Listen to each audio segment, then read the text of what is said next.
pa da polako počnemo.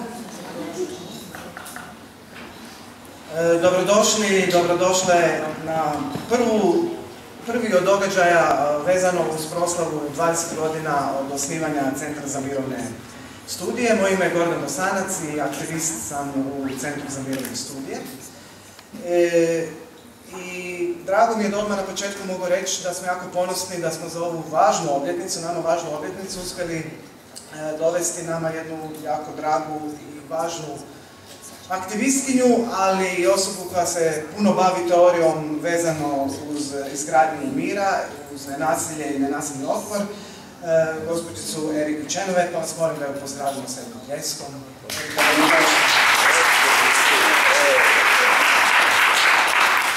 Prije nego dam riječ Erici, prije nego što ćemo ona dati svoje predavanje, zbog kojeg ste i ovdje, rekao bi samo još nekih par uvodnih riječi.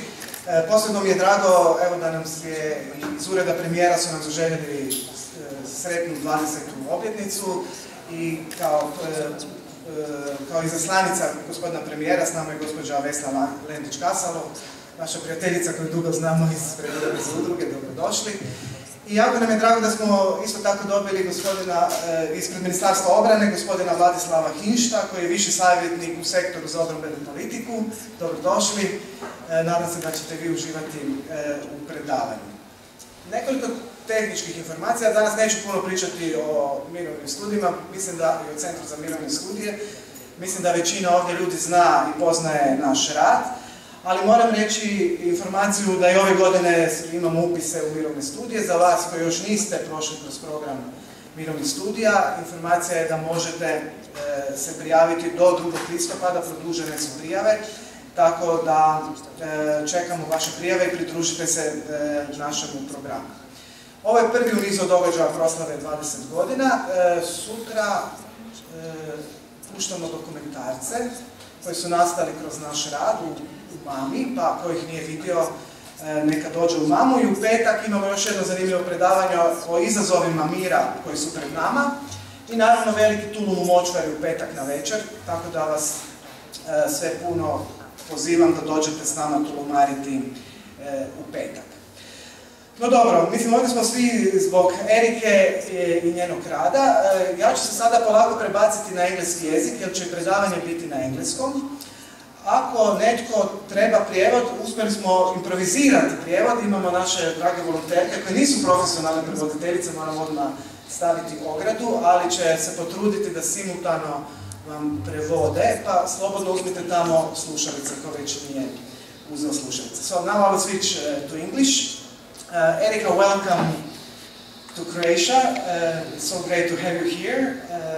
I have to say actually how I discovered you. I didn't tell you the story. Since I'm teaching the human security subject at Center for Peace Studies, and I'm always teaching our students how the non-violence is really much better than the violence, but I was always missing the proof. And then suddenly I read the book you wrote together with your colleague, and I said, oh my God, finally there is a scientist in the world who gave us the real evidence that the non-violence is much more efficient than the violence. And for me that was really like empowering theoretical work, and since then I started to follow what you do. So thank you very much on that book and the research you are doing. I will not talk any longer. The floor is yours. You know what I'm going to talk us. And yeah, please. Thank you. Well, good evening, and thank you so much for taking some time in the middle of the week to join us tonight. First, want to just thank Gordon so much and all of the colleagues at the Center for Peace Studies, and to congratulate you on your 20 years of incredibly important work.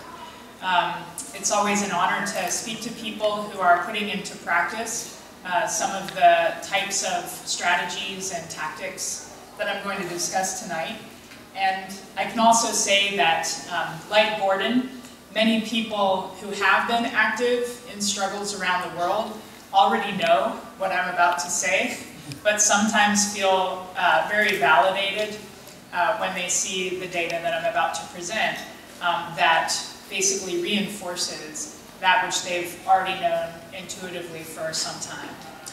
So in my own story, I came to this research by accident back in 2006 when I was finishing my PhD thesis in Colorado at the University of Colorado. And my thesis was actually about why people in democratic countries tend to use violence so often. And most of my research interests were in political violence, trying to understand why political violence happens, what the effects of it are, and how we can stop it.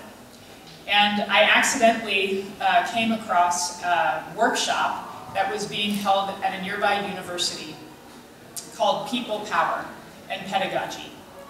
And there was an educational foundation that was trying to teach people like me to take nonviolent conflict seriously. And I went to the workshop as a skeptic because I thought that it was basically going to be a bunch of pacifists and advocates of spiritual nonviolence trying to convince security studies scholars to adopt moral principles that would reject violence. But I went to this workshop because I was a graduate student and they were offering free books and free food, which, by the way, still motivates professors too, I can tell you.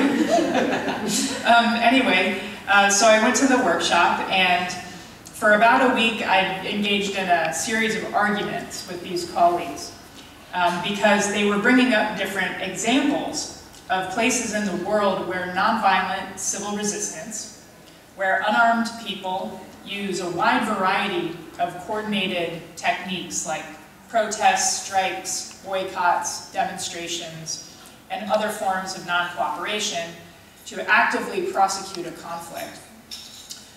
That technique could be more effective than armed struggle in producing political change. And for a person like me who spent all of my time reading research and accounts of genocide, mass violence, rape during war, and other types of expressions of political violence, I found that claim extremely dubious and doubtful. So I argued with these colleagues for a good week, and I kept saying, what we need is, if you wanted to make this case, you'd have to show it with data, basically. And you can't just pull out a couple of cases like the Philippines or Poland or East Germany and say that because it worked in these cases, it could work anywhere. And I can also think of many different cases where armed struggle or violent revolution had been very successful in producing political change, like the Russian Revolution or the French Revolution or even the American Revolution. So one of my colleagues, a woman named Maria Stefan, came to me and said, well, why don't you do it then? Why don't you collect the data if you're so smart? and see if show us you're right. Show us that armed struggle is more effective than nonviolent conflict. So, you know, I'm kind of a glutton for punishment and spent the next 2 years collecting data on all of the mass struggles around the world from 1900 to 2006 in every country in the world, or colony at the time. And this involved an examination of data that other political scientists had already collected in what's called the Correlates of War data set. How many people here have heard of the Correlates of War data set? Great, there's some other scientists in the room. This is a data set that tells you if you want to know whether there was a war somewhere in the world since about 1300 on in any country, you could look at the Correlates of War data and it would tell you how many people had been killed, who started it, who won, and so forth. So I went to those data and looked at all of the cases where there had been at least 1,000 people killed, where they were trying to either overthrow the government or create an independent country through secession or the expulsion of a foreign military occupation or anti-colonial struggle. So the important thing about that is that we looked only at those maximal cases where it would fundamentally reshape the society that people were living in. because one of my doubts was that nonviolent resistance can't work if the demands are extreme or radical, which is often heard, I think, still today. Like, the more radical your demands, the more violence you have to use, right? That was an assumption that I had. So I looked at the cases where the demands were radical, where it would fundamentally reorder or reshape the society. And then, basically, I tried to look at who had collected the correlates of nonviolent conflict data, and nobody had done that. So that data were built from scratch, and it was built by collecting data on protests, strike behavior, many different case studies and histories of activism across the world. So once those data were collected, we circulated the list to dozens of experts around the world and asked them to evaluate the cases. And one of the things that I was interested in was the success rates, right? So we adopted a very strict definition of success. To succeed, the struggle had to achieve its outcomes within a year of the peak of mobilization. It also had to actually overthrow a government or create an independent country. And it also had to have had a direct impact on that outcome.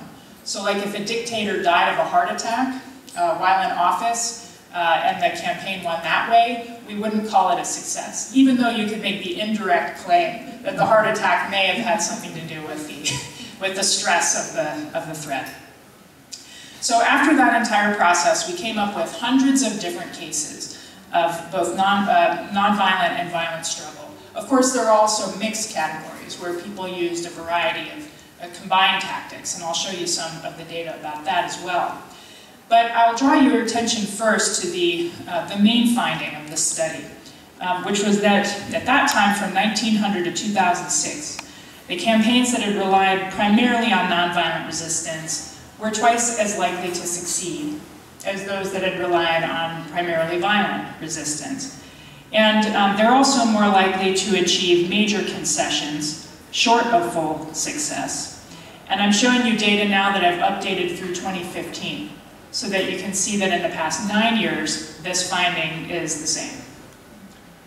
Now, another one of the very interesting results of the data collection was this demonstration that nonviolent resistance is becoming much more common around the world, particularly from the 1970s on, whereas armed resistance is becoming much less common around the world.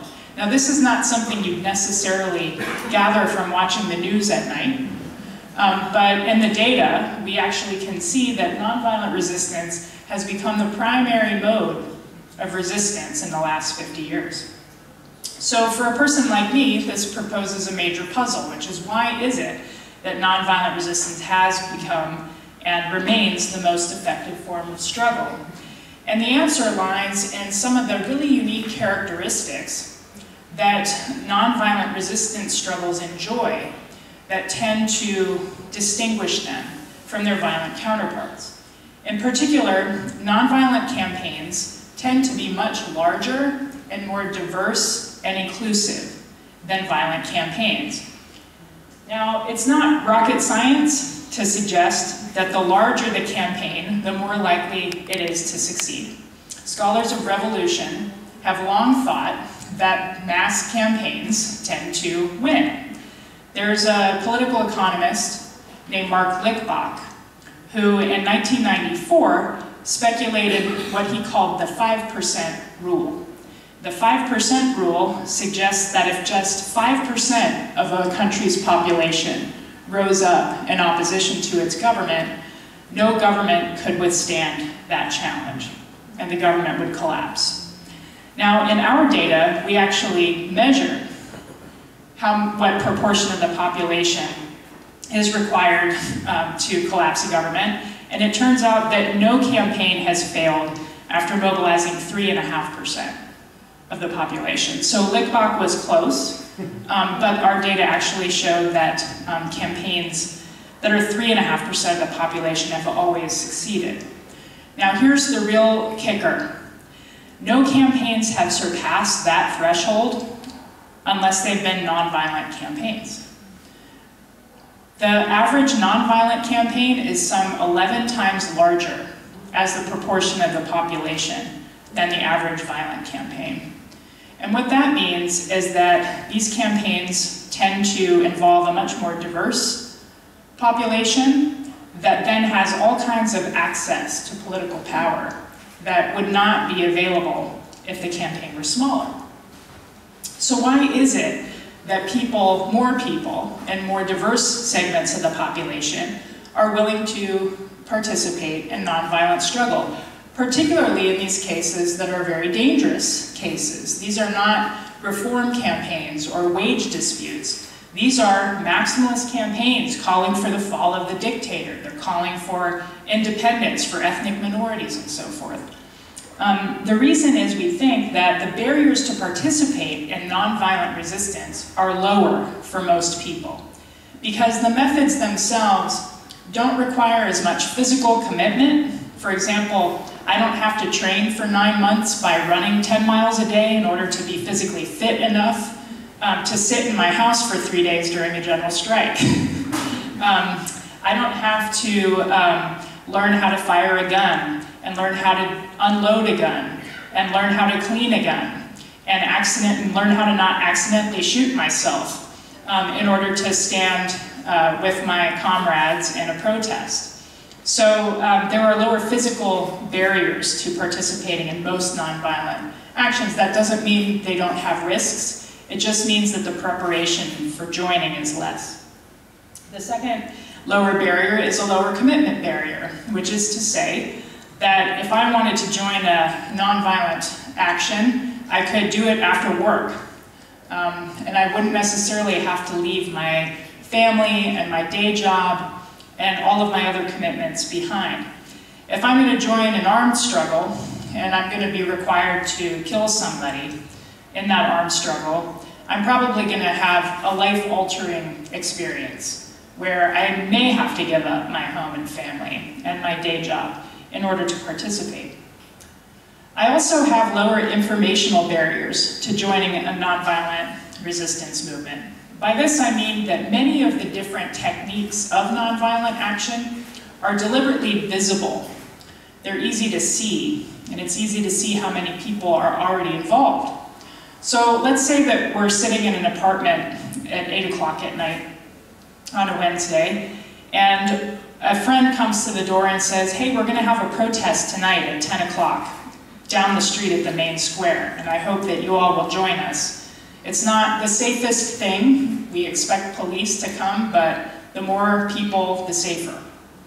So if you're like me, you wouldn't be there at 9:55 scoping out the situation and getting ready to organize the protest. You might wait until about 10:30 and look down the street and see how many people are gathered there at the square. Now, because it's a nonviolent action and it's meant to be visible, we can see whether it's safe or not, and it makes it easier for us to decide whether we want to join.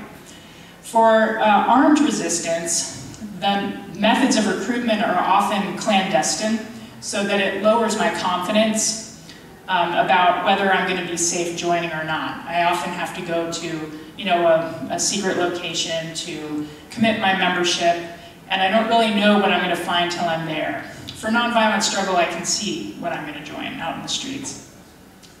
Finally, there's a lower cognitive barrier.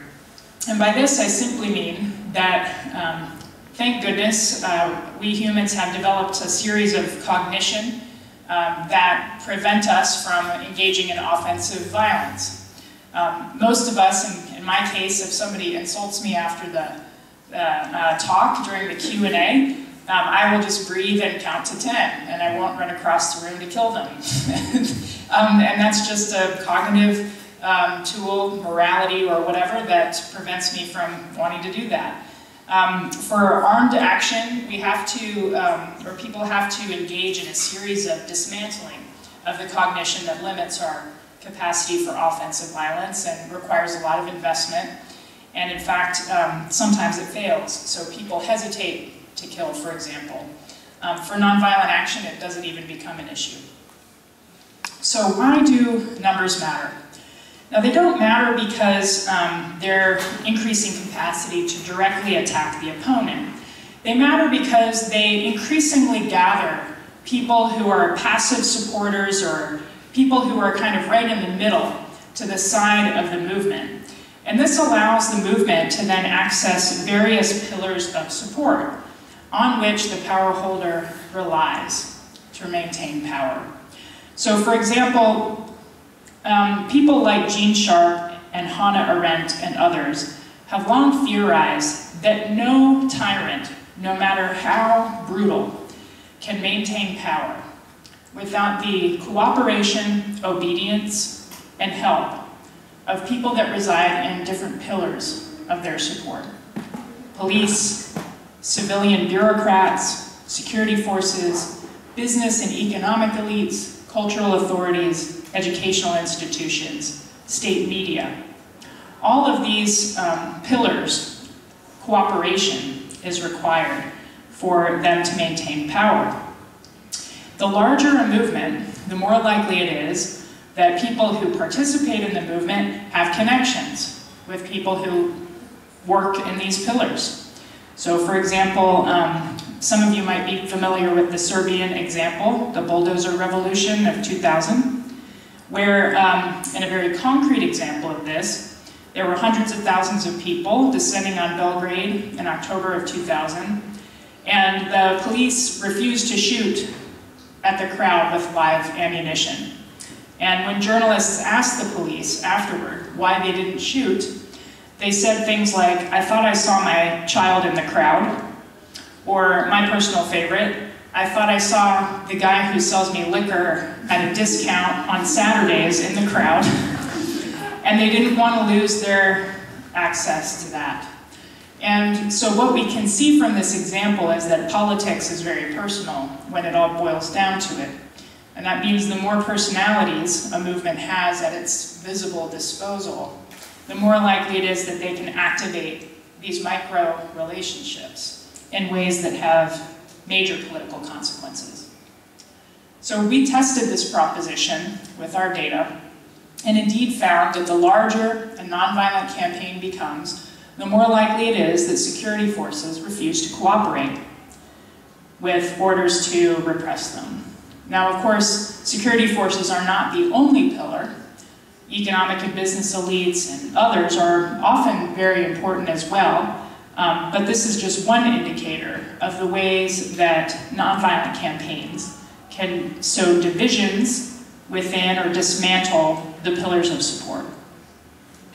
So, of course, sometimes the security forces do repress nonviolent movements. Of course, we found that in almost 90% of cases, nonviolent campaigns experience some level of lethal repression. But even in those cases, these campaigns still succeeded more than twice as often as violent campaigns that were also suppressed. We think there are two reasons for this. The first is that repressing unarmed campaigns is politically costlier.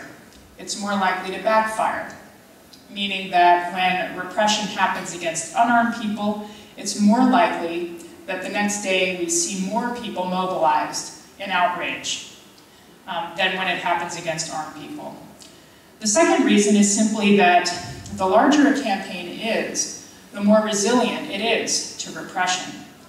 This is particularly true when a campaign is able to shift between methods of concentration, like a protest, where people come together in a particular space in a very large number, or methods of dispersion. This is when people spread out, like they stay in their homes instead of going to work, like a general strike.